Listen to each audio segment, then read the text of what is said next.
আসসালামু আলাইকুম রহমতুল্লাহি বরকাতুহু। দাঁড়িয়ে আছি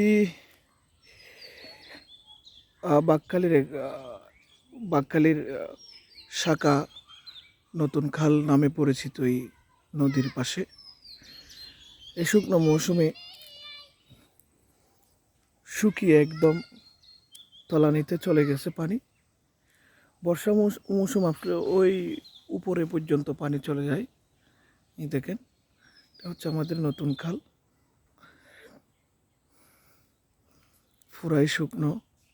এই শুকনো মৌসুমে এর মতো আর কখন হয়েছিল আমাদের জানা নেই। পুরাই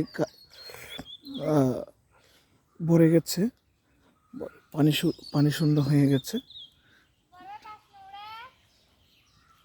দেখুন